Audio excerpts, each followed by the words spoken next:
you see one in the sky, if you see one manifest before your very eyes, if you see a strange creature looking outside, then tell it on accounts of the paranormal. Hear it on accounts of the paranormal. Welcome to accounts of the paranormal.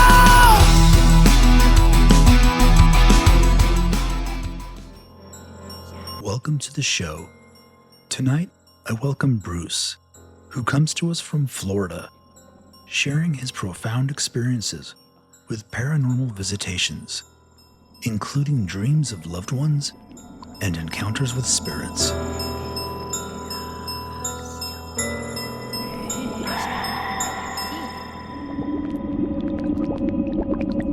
Bruce, welcome to the show. Thank you. How are you, Gino? I am good, my friend. Happy to have you here. Happy to be here. Thank you. Oh, you're welcome. How's the weather out there in beautiful Florida? It is a gorgeous day in Northwest Orlando. It is approximately 92 degrees outside, and the pool will be calling my name after we wrap up. Oh, that's awesome. Yeah, it's a nice sunny day here too on the West Coast. Not quite as warm, but it's definitely in the low 80s. But that's awesome. Happy to hear that. And I say my friend because we are in fact friends. We've known each other going on probably 8-9 years now. Close enough to it, yes. Yeah, and we just for the listeners, so they're aware. Yeah, we used to work at a financial institution together. We were both underwriters there. That's how we met. We became friends, and even then you moved some years later to Florida. We stay in touch, and what's interesting is how neither of us were aware of the fact that we were both interested in the paranormal, and I certainly were not aware of the things that you've experienced. You found out about my show when I released it, and then you reached out to me and said, "Boy, do I got some stories for you." And I had no idea. Yeah. Yeah, but it kind of goes, to the proof and the fact about how it's a touchy subject. It's a difficult subject to touch on for most people. It's not something you just bring up, in passing normally. But happy to hear about that from you. So yeah, let's get into it. You have had let's go. I like to go back to the beginning, let the people talk, tell their story. You've had a lot of visitations and dreams from loved ones who've passed on, and this kind of goes back to when you were. Looks like it started when you were around 11. Let's go from there. Let's talk about it. My first visitation was my grandfather, my paternal grandfather. And this happened in 1989 in the fall. And it was a couple of days after my birthday. I'll tell you a little bit about the man. And when you hear about it, you can understand my appreciation for all things that are quote unquote occult. If you were to imagine a slight resemblance to Alfred Hitchcock and a hint of a Romanian accent, because the family is part Transylvanian, and he often made trips to Asia for spiritual fulfillment. He was born in Eastern Europe, a Jew. He married a Catholic here in the States when he was of age, and he died a Buddhist. So that in his 76, 77 years on this planet should kind of give a little idea that he has studied all kinds of religions, all kinds of beliefs, and when he finally got to the end of his existence, he was able to piece things together in a way that made sense and a way that worked for him on a day-to-day basis. So he leaned more towards Buddhism, and he made many trips to Asia. I used to spend almost every weekend with him and my nanny. So me, my sister, and my younger brother would be dropped off there every Saturday while my parents operated the hair salon. And anytime he would be coming back from a trip, imagine Alfred Hitchcock, but he's also Indiana Jones. because he would bring back these idols, like wooden carvings of Hindu gods, little brass or gold statues of Hindu gods. He would have quartz crystals of all different shapes, colors, and sizes. He would have a miniature museum in his bedroom that he would keep, books about all things dealing with spirituality. So it seemed, and I didn't understand this at the time, the older he got, the more in touch he wanted to be with what's out there beyond the spirit, the physical plane. And I became fascinated with the stuff that he would bring back. I was one of the only grandchildren that he had that took interest in the things that he would bring back from Asia. So for that, he took an interest in me. And anytime he would come back, he would say, "Hey, Bruce, I have something I would like to show you." And those are, core memory unlocked type of thing. And he died in front. This might get it a little emotional. He died in front of me on my 11th birthday. As was custom in those days with our family, we would all get together at him and my grandmother's house, and we would celebrate all birthdays and holidays there.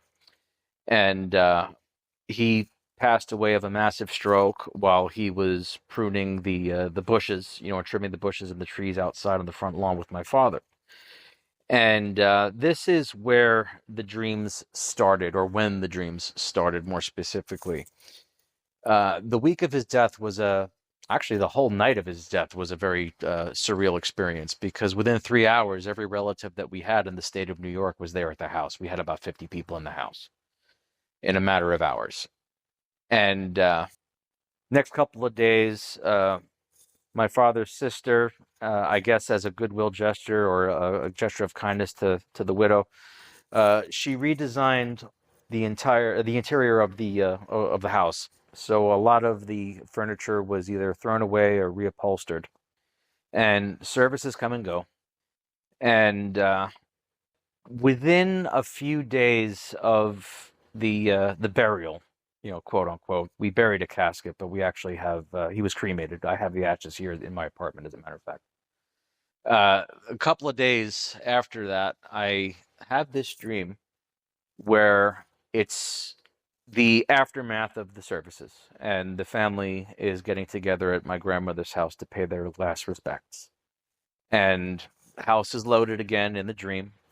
And in the dream, all of the old furniture was still there. So the home looked like my aunt had never touched it. And I remember this dream. I was with my parents and my two siblings, and we were walking into the house.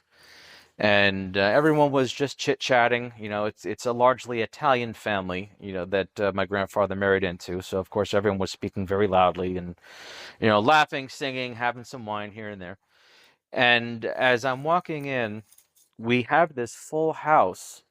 No one seems to notice that my grandpa is sitting on what was my favorite chair in his living room. And he's looking straight at me with a big comforting smile on his face. No one can see him. And I walk right up to him and I give him a hug and a kiss on the cheek. And I said, "Grandpa, what are you doing here? We just had your funeral the other day." And he looked at me with another big smile and he said, "I just wanted to make sure everyone was okay." And that was the end of the dream. So I woke up not even seconds later, and that was my first visitation, as I like to call it. The other one happened 5 years later when his widow died of lung cancer. Okay, so you had this dream. You woke up. You're 11 years old. Yeah. I know now, looking back, why was this a visitation and not a dream? And what were your thoughts or feelings when you woke up? Did you just wake up at that time thinking, "Oh, I had a dream about Grandpa"? When did that change about how you defined that? At the time, I did not consider it as a visitation. I just considered it as a dream. And over the years, dreams like this would repeat. And they all had two commonalities. One, they all happened within a few days of so-and-so's passing. And the other was that I was the only person that could see or hear this, whoever had been lost, and they were all very brief in their message. So the dreams all had parallels. So friend or relative, they pass away, and within a few days of their passing, I will see them in a dream, and they will have a very brief greeting or a message or farewell for me, and I will wake up shortly after. And the odds of this happening, as often as they did, started to make me believe that the mind, or at least mine does, everyone has their different connection to the world beyond us. Some people can actually see and hear things. Some people can hear so clearly that a conversation with a deceased person is just as audible as the one you and I are having right now. I don't have that type of perception. So when it comes to me, my theory of what's happening here is that when I sleep, my mind is unlocked, and it allows visitations from these people who, quote unquote, should not be here. And they will tell me, hello, or I miss you, I love you, you're doing great, and keep on doing what you're doing, fortune cookie type messages. And I also have reason to believe that whoever or whatever allows them to visit does not allow them to visit for long. So whenever I have these dreams, these interactions, they are often just a few moments at a time. And the conversations are very, very brief, if any, like almost abrupt. And when did the next one happen, or the next visitation happen after that initial one? The second one happened when my grandfather's widow died 5 years later from lung cancer. And much like the dream I had with Grandpa, Nanny's dream was very similar in the sense that the house was packed with relatives, all paying their last respects. The furniture was as it was in the early 80s while I was growing up, as opposed to what the home looked like in 1994 when my grandmother had passed. And in this dream, my grandfather was in the kitchen with my grandmother. My grandmother was frantically trying to prepare food and make sure there was enough dishware and drinkware available for as many guests as the home had. So she said nothing to me. She was busy doing like dishes and cutting vegetables and tomatoes and stuff. And my grandfather was by the kitchen door. The doorway had a doorway. I'm sorry. The kitchen had a doorway to the back of the house, to the backyard, and he's just standing by that door, and the light is catching him in a certain way. And so I walk up to Grandpa because Nanny is busy, and I said, "Grandpa, it's great to see you both. You guys are dead. What are you guys doing here?" And he looked at me with a similar smile to the one he had 5 years previous, and he said almost the exact same thing. He said to me, "We just wanted to make sure that everyone was okay." And then moments later, I woke up from this dream and did whatever I was going to do that day. Okay, so now you're well into your teens, your late teens, around Yeah. 16 or so, on this second Yes. visitation. When you woke from this one, what were your feelings or thought about what you had dreamt? It didn't feel like a coincidence because when I was 11 and I had that first dream, I thought I just had a good dream. And when I was 16, when my grandmother had passed and the dream was almost identical to the one that I had 5 years previous, I was already questioning what are the odds of dreaming and seeing my grandparents' house as I remembered it when I was a child during more innocent and more simple times. And the two of them are there. Not a single person in this house packed of 50 people can see them except for me. And the message from the both of them is the same. So you started to question what was happening at this time now. Yeah, that's when I was beginning to wonder, and I was a little more mature at that point because I was around 16. So at that point, I was beginning to wonder if these were really visitations from beyond the grave, as opposed to just a nice dream of someone who had passed away. And just like the first one, this second dream happened within a few days of her death. And just to go back real quick to your grandfather, while he was alive, and you had mentioned taking an interest in Yes. the things that he was, into, and he recognized your interest.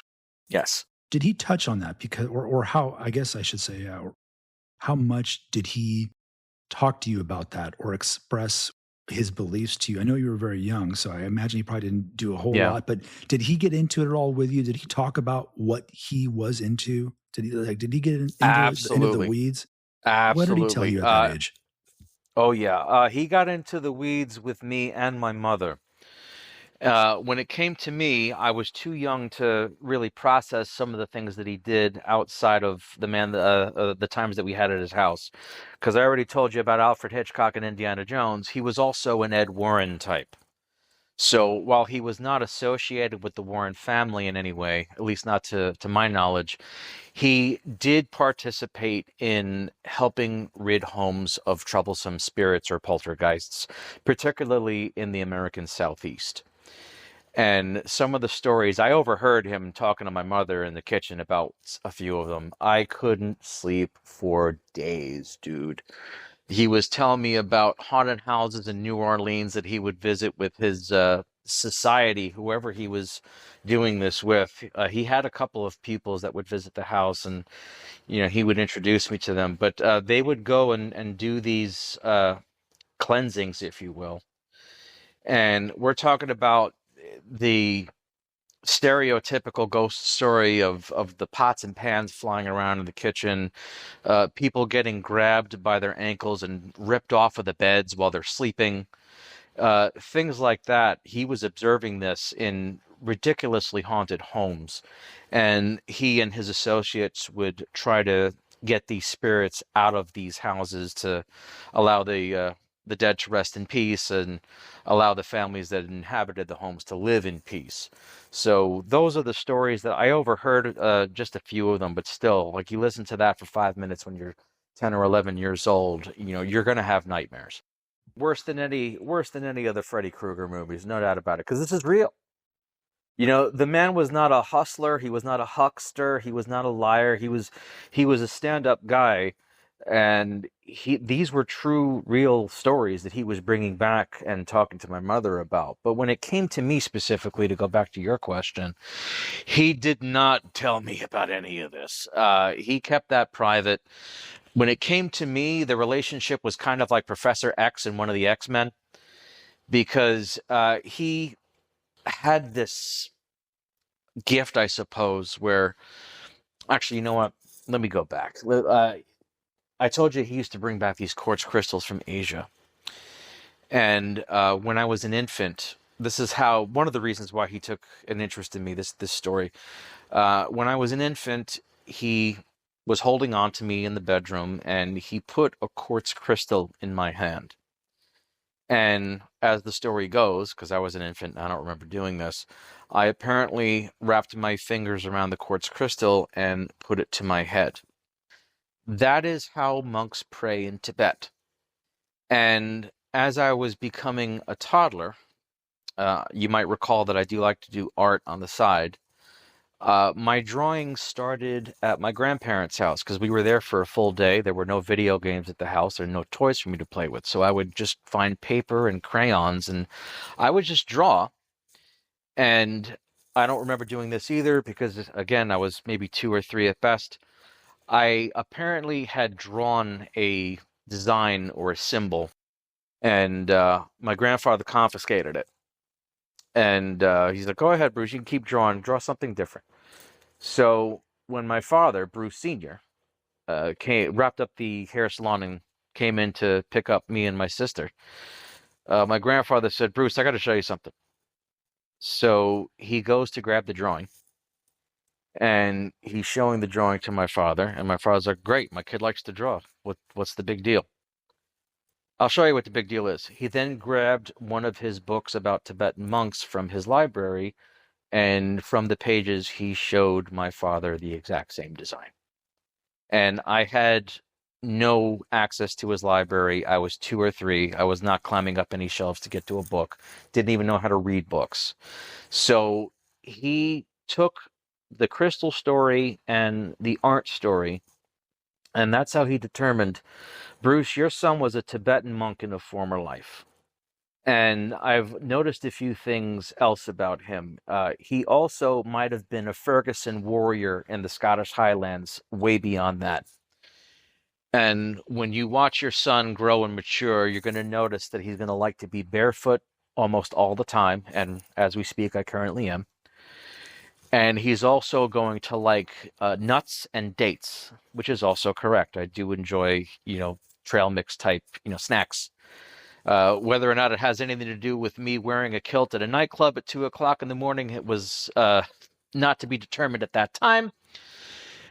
But he did mention he had this way that he could observe a person, their behaviors, and he could get a good idea of what that person might have been doing in a previous life or a previous existence. And as time went, he would watch me every week because every Saturday we were at his house. This is going to sound very Star Wars. It's going to sound very Anakin Skywalker. It's going to sound ridiculous. But at some point, he did say to my father, Bruce, there are dark forces that are in this world, and they're going to take a very heavy interest in your son. And they're going to tempt him constantly. But you and your wife, Linda, have to do your darndest to make sure that he grows up to be a good, honest man. How did your father react to that? He took it seriously because he knew that my grandfather was not full of it. My father did not have an interest in the occult like I did, but whatever my grandfather said, my father was sure to do it because, again, my father knew that my grandfather knew what he was talking about. And he had observed, like he had met my grandfather's pupils. He heard all the stories of the things that he would do when he would get poltergeists out of houses. And my father is a somewhat religious man. So he took it to heart, and he was specifically strict with me as opposed to my other two siblings over the years. And it wasn't until a couple of years ago that he told me, that's why, Bruce, that's why I was stern with you. It's because that's what your grandfather wanted. And it started, it felt hilarious at first because, again, it sounds like Anakin Skywalker, being tempted by the dark side of the Force. So I'm laughing, because I grew up with Star Wars as a kid. I'm like, I don't remember watching Star Wars with Grandpa, Dad. But then a couple of years later, it did make sense because there was actually today's the anniversary now that I think about it. 2009, I was arrested for drunk driving in the town of Amityville. Yes, that Amityville, where the horror house is. And I was down on my luck at the time, severely depressed. I was in between jobs. Things were not looking good. And I specifically remember that I couldn't sleep. And I couldn't sleep because I would hear whispers around me at night. Unintelligible whispers from a language that I could not recognize or understand. I would get these images in my head of what type of creature would be communicating in this way. I would feel breathing on my face as I was trying to sleep, and then I would just jump out of bed and look around and there's nothing there. But these are things that I would experience at the height of my depression after the arrest. I started praying and it eventually went away. And after I look back on that particular experience and how long I was, kept up at night by these whispers and whatever it was that was there, that's when I'm really, you know what, my grandfather was right. Whatever is out here knows that I'm in a bad way right now, knows that I just got arrested, might have been participating in the events that led to my getting drunk and getting caught and getting arrested, and now they're trying to take me, so I better start taking prayer seriously. And I did that. And again, the unintelligible murmurs and whispers went away. These visions of these horrid creatures that might have been standing around me went away. I was finally able to sleep again. And I credit it to this Star Wars story that my dad told me, because I had experiences in life that made sense. It wasn't until I screwed up I had to learn the hard way, I guess. After the second visitation, the one with your grandmother. Do you recall what the next one was and how long after that it happened? Yes, it was, oh, goodness, almost 10 years after that. But if you don't mind, I would love to take a sidebar because there were a couple of paranormal experiences that I had before that. So in 2001, I started seeing a girl that was clairvoyant. And the backstory on her was that her mother had passed away when she was young. She's the youngest of 8 kids, and anytime a holiday or a birthday was coming around and the whole family was there, and of course when you have 8 siblings, some of which have children, it's a very large family. So whenever the house was packed, odd things would happen, like lights turning on and off, like doors opening and closing. No one could hear my girlfriend's mother, but there were enough instances around the house to make it clear that she was there. And I myself never observed any of that, but I did observe this. There was one evening where I went to go see my girlfriend at the house. She was still living with her dad. I don't remember what she was upset about, but I just remember that I had spent most of the evening consoling her because she was in a very bad way. And while we're just sitting there talking out whatever was bothering her, a picture frame made of painted purple wooden frame, thick wood, flew off the wall and onto the floor. At which point, Karen just got quiet. The tears stopped. It was a completely different Karen than it was 2 seconds earlier. And then Karen just looked at me and she said, "My mother bought me that picture frame." So after having heard that the mother was visiting the house whenever relatives were there, it seemed pretty obvious to me and to Karen that her mom was there consoling her just as I was there consoling her.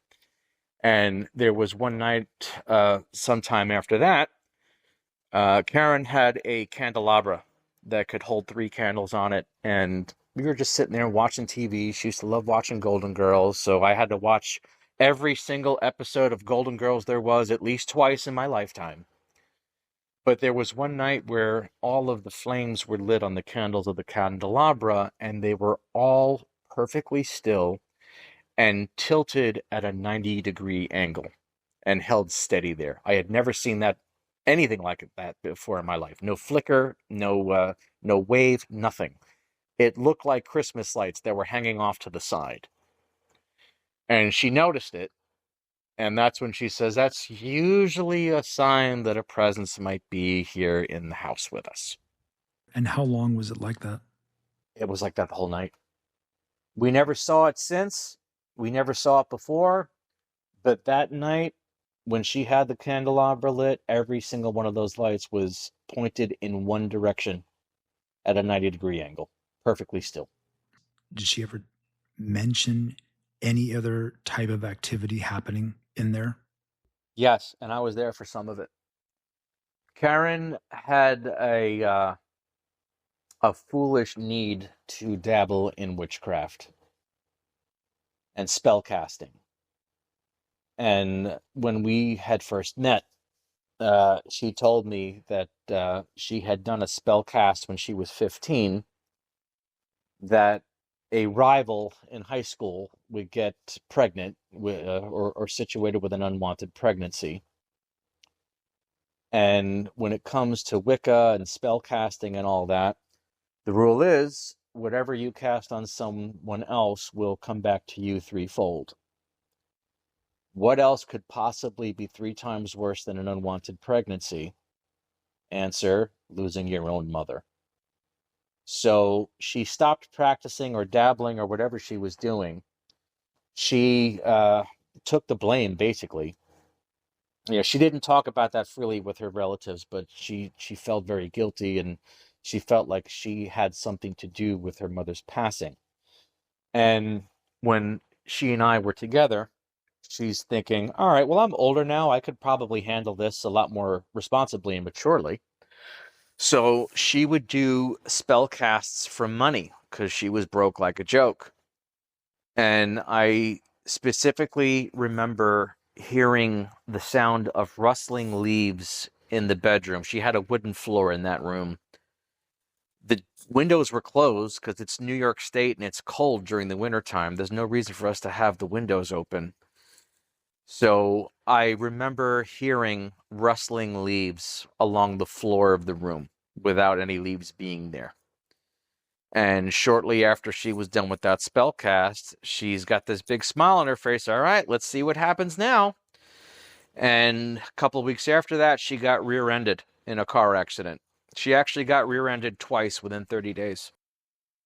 How soon after she had done that spell cast to that person in school did her mother pass?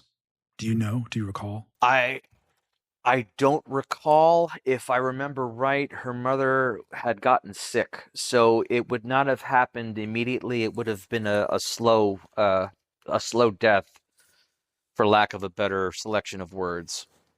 Yeah, that's interesting to know. Just trying to put it together.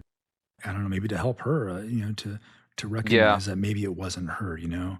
That's a pretty tough thing to carry around. Yeah. You had mentioned in your notes to me to not get too far away from your grandparents. Messages that you received through a friend. If you just would touch on that. I had a friend when I was living in Buffalo. She was actually from Toronto, so she would come down every now and again and visit. This friend had a unique psychic gift, and she put it on display for me without me knowing what she was doing. We were in Las Vegas one year, and she said, "Hey, that pendant that you're wearing around your neck, Bruce, do you wear that often?" "Yes, as a matter of fact, I do." "Can I have it, please?" And she takes it into her hand, and she just closes her eyes, and she's shaking this pendant in her closed fist, and she's starting to tell me things about my past or present that she never would have known otherwise. So she would mention, right now you don't have the best relationship with your parents, or right now you're this or that, or a couple of years ago this happened. So she was able to tell me things that she had never heard from myself or anyone else, and I thought that was amazing. So when she came to visit when I was in Buffalo, I grabbed one of my grandfather's keepsakes from his trips to Asia. He has a set of Tibetan prayer beads that he died with. They were in his pocket. And when I was an adult, my father gave me the prayer beads. I'm looking right at them now, as a matter of fact. "Bruce, these belong to your grandfather. When he died, he had these in his pocket. And now that you're old enough to understand what they are, I want you to have them." So I kept them in a safe place, and I grabbed the Tibetan prayer beads, which were acquired in Tibet.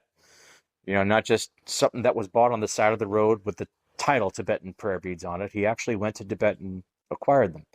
So I've got the beads, and I said, "Courtney, hey, you remember that thing that you did in Las Vegas where you had my pendant in your hand and you were able to tell me all kinds of wild stuff that I never told you before?" "Yeah, why?" "Try this." So I hand her the Tibetan prayer beads. Now, at the time this happened, it was 2012. I was living in Buffalo, and I was not a good fit there. It was a very depressing time. It was difficult for me to find work. A lot of people hated me because I was from Long Island, and Long Islanders are not popular up there. So my a relationship that I was in was starting to get abusive. So I was just not very happy. I was isolated from everyone that I knew or loved by several 100 miles, and I felt like a prisoner. And the depression was so bad, that I was literally praying for death on some nights.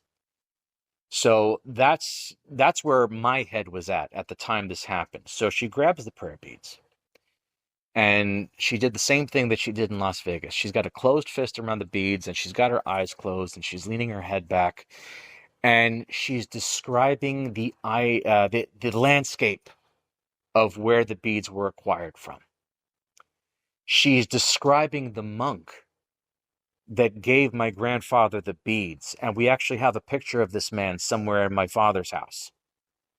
So she's able to see things that I had been looking at for 15 years at that point, 20 years at that point, that she never knew about. And she's telling me about the ocean, about the boat that my grandfather or whoever it was that had those beads traveled on. And at that point, after she had described where the beads came from without knowing anything about them, she started to complain that it was difficult for her to breathe. And she was thinking out loud, it's getting very hot in here. I am having difficulty breathing. And very quickly, it escalated to, there is a presence here. Whoever this person is, he loves you very much. I'm not even sure it's a he. He or she loves you very much. The feeling that I get is that this person wants to hug you or pat you on the back. And at that point, the temperature started going up on my friend Courtney, and her breathing was even more labored. And at that point, she says, someone is trying to say something to you. I'm only getting 2 words from who this is. And I asked her, what are the words? And the words were, and I quote, do it, live. What do you think that meant? I think that my grandfather was watching from the beyond and saw how distraught and depressed I was in Buffalo, and wanted me to know that he was observing, that he was watching, that he was there, and that he saw maybe potential for something better than what I was doing, or whatever the case may be. He was encouraging me to keep going and do more and be better. Go out there and live. Don't give up. That's great. That's something you definitely needed to hear at that moment. That's for sure. Absolutely. When this was happening, where were you guys at? Were you guys at home or something? Where were you when she was doing this, when this was taking place?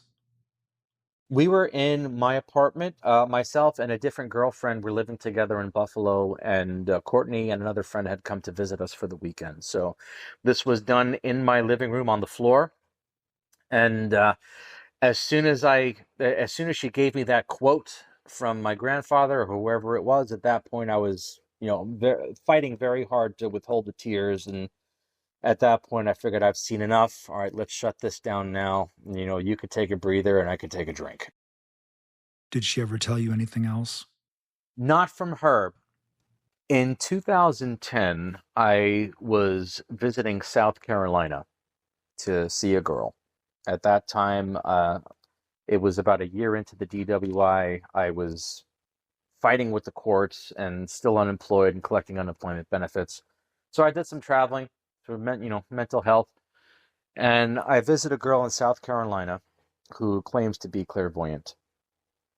And after a couple of days, we're sitting there in her bed and we're watching TV, and she notices that her dog is scared to death, sitting on her guest couch, just trembling.